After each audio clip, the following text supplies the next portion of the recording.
Bruxelles gonfle son budget du CPAS pour faire face à la crise énergétique avec plus de 50 millions d'euros supplémentaires. Son président Khalid Zian est parmi nous. Bonjour. Bonjour. Merci d'avoir accepté notre invitation. On avait envie de discuter avec vous de ce budget. Il fallait à tout prix trouver cet argent. La crise, elle est urgente. Oui, très urgente. Il ne faut pas oublier qu'on est à la 3e crise successive. Après les 2 années de pandémie Covid-19, la crise ukrainienne, suite au conflit et l'invasion de la Russie par l'Ukraine. Donc un flot important de réfugiés ukrainiens auxquels il a fallu apporter des réponses en termes de revenus d'intégration, de logement, etc. Et puis, consécutivement à la situation en Ukraine, l'explosion de l'inflation, tirée particulièrement par les prix énergétiques qui ont explosé. Donc c'est pas qu'une crise chasse l'autre, ce sont des crises qui se superposent. Oui, c'est ça. Donc les effets de la crise Covid-19, c'est pas fini. Bien entendu, tous les gens qui ont été impactés, et singulièrement les ménages les plus modestes, eux, voilà, il faut encore s'en occuper maintenant. Donc c'est vraiment une superposition de crises auxquelles il faut faire face. Et c'est peut-être des ménages qui ne venaient pas chez vous auparavant, qui aujourd'hui viennent frapper à votre porte. Bien entendu. C'est un nouveau public. Il y a aussi ce phénomène-là d'un public nouveau, non habituel, je pense aux indépendants, mais qui viennent toquer à la porte du CPAS. Pas toujours rapidement. Bon, il y a toujours une petite gêne en pensant que le CPAS c'est fait pour les gens qui sont vraiment au fin fond du panier, mais non. Le CPAS est un service public ouvert à tous, et donc nous organisons, notamment à l'intention de ce nouveau public, des indépendants, donc un accompagnement. Parfois, au niveau des aides économiques, c'est plus compliqué, c'est pas notre mission. Là, il y a des instances qui sont là, mais on peut organiser un accompagnement, notamment essayer de se débrouiller dans toute la réglementation, et on fait un suivi. Vous avez dû vous diversifier aussi quelque part avec cette évolution de la situation et l'accumulation. Sans oublier, bien entendu, les publics traditionnels du CPAS, avec, on peut dire quand même une complexité du travail social qui a à faire. Je pense notamment à l'explosion des familles monoparentales, la détresse psychologique, la santé mentale est un effet très important dans les publics qu'on cible, que ce soit les jeunes, les étudiants, les mamans solo, qui sont chefs de ménage d'une famille et beaucoup monoparentale. À Bruxelles. Énormément. Ça veut dire que vous avez dû engager du personnel supplémentaire et que cet argent, ce budget gonflé, permettra aussi d'en engager encore à l'avenir ? Alors, bien entendu, on a essayé de maintenir un des objectifs de ce budget, c'est tenir compte des conditions de travail. Vous n'êtes pas sans savoir qu'il y a un mois plus ou moins, il y a tout un mouvement social qui s'est créé autour des CPAS. On a eu quelques mouvements de grève, etc. C'est extrêmement important. Il faut savoir que les travailleurs sociaux, après la sortie de la pandémie, étaient vraiment sur les genoux. Donc avec toutes ces crises, l'objectif, c'est de maintenir un niveau de dossiers à traiter par travailleur social autour de 80 dossiers. On compte plus ou moins 80 dossiers par an chez nous, au CPAS de la ville, alors que la moyenne dans les autres CPAS de la région varie entre 130 et 160.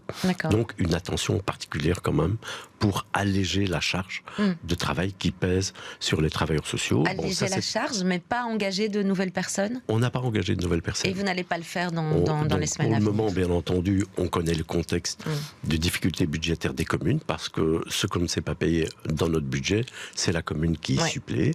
On connaît le contexte difficile des finances des autorités locales. Donc, bien entendu, la ville a ajouté 8 millions, et pas 50 millions, comme l'opposition le déclare.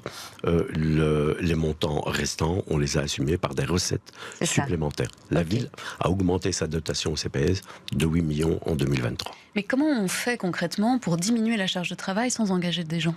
Voilà, alors on réfléchit sur la charge administrative. Donc un travailleur social, ça doit être quelqu'un qui est à l'écoute, quelqu'un qui doit trouver des pistes de solutions, alors qu'on constate, on observe une charge administrative de traitement des dossiers beaucoup qui a évolué, qui a beaucoup augmenté. Donc on réfléchit sur les procédures, les traitements de tous ces dossiers pour faire en sorte que le travailleur social soit plus à l'écoute et que d'autres services, notamment ce qu'on appelle, je ne vais pas rentrer dans les détails techniques, le box-office, qui alors traite à ce moment-là tous les aspects administratifs.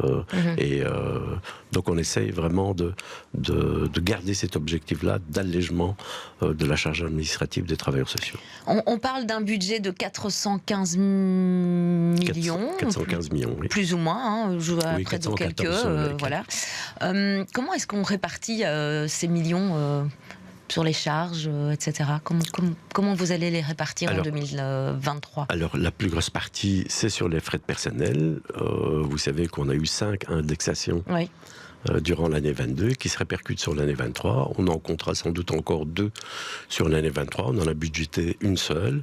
S'il y a encore une deuxième augmentation, on la fera par modification budgétaire, mais je ne rentre pas dans les détails. Donc vraiment, c'est les coûts de personnel qui ont explosé. Donc les 5 augmentations, les revenus d'intégration également, ils sont indexés, ils sont barémisés. Donc ça veut dire le versement des revenus d'intégration, les aides financières. Il y a aussi eu tout ce qui est maintenance et coûts de fonctionnement qui ont augmenté aussi. Nous sommes aussi victimes des coûts de l'énergie. Donc plus ou moins plus de 47% du budget est consacré aux frais de personnel et 37%. Je vois 176 millions, c'est ça? Voilà. Et 37% sont consacrés aux aides et là, on a tenu absolument à ce que le niveau des aides augmente.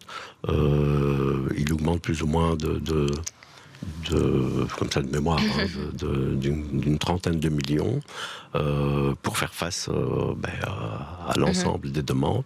Il faut savoir que les demandes en termes d'énergie ont doublé durant l'année 22, donc les gens ont des difficultés à faire face à leurs charges et donc s'adressent directement au CPF. Qu'est-ce que vous dites, et on terminera par là? C'est les 2 grosses masses importantes qui expliquent le budget. Qu'est-ce que vous dites, et c'est le rôle aussi dans l'opposition forcément de vous critiquer, néanmoins il y a des mots quand même forts qui disent on n'a pas géré en bon père de famille, c'est pas normal un budget de cette taille. Qu'est-ce que vous dites par rapport à ça? Est-ce que c'était quand même une suite logique, il fallait augmenter, il fallait le gonfler ce budget parce que la crise est telle qu'elle est? Absolument. Vous dites c'est transparent, bien entendu, c'est transparent. Le débat a eu lieu au niveau du Conseil de l'action sociale d'abord et puis au niveau du Conseil communal. Nous assumons parfaitement. Il n'est pas question de faire des économies sur les aides sociales à donner aux personnes qui sont en souffrance, qui sont dans la précarité. Et donc là, nous développons toute une série de mesures, au premier chef desquelles les aides pour faire face à la crise énergétique.